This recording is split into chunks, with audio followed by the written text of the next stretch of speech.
सुन्नत और science channel के नाज़रीन, अस्सलामु अलैकुम वरहमतुल्लाहि वबरकातुहू। दोस्तों, आज हम बात करने वाले हैं गोश्त को दांतों से काटना सुन्नत है और इस पे जदीद साइंस क्या कहती है, इसकी साइंसी फ़वाइद क्या हैं।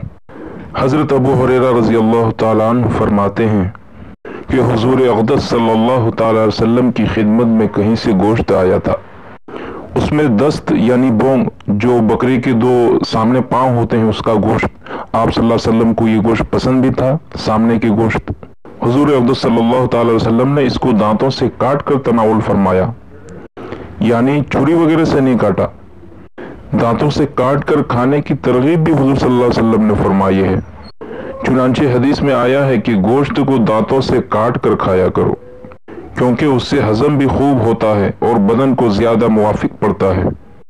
इस अमल में हिकमत यह है कि जब गोश्त को दांतों से काटा या चबाया जाएगा, जितना ज्यादा उसको चबाया जाएगा उतना ही उसके अंदर हमारा लुआब दहन यानी मुंह का थूक शामिल होगा, जो कि मादे में जाकर हजम होने में वक्त नहीं लगेगी, जल्दी हजम हो जाएगा और मादे को ज्यादा काम भी नहीं करना पड़ेगा।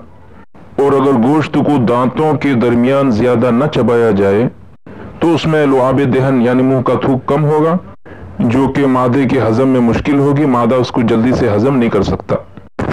दरअसल गोश्त को दांतों से काटने की वजह से सिल्वरी ग्लैंड्स की रुतूबत ज्यादा हो जाती है, जो मैदे में जाकर कुव्वत हाजमा को कवी करती है, जिससे इंसान बेशुमार बीमारियों से बच जाता है।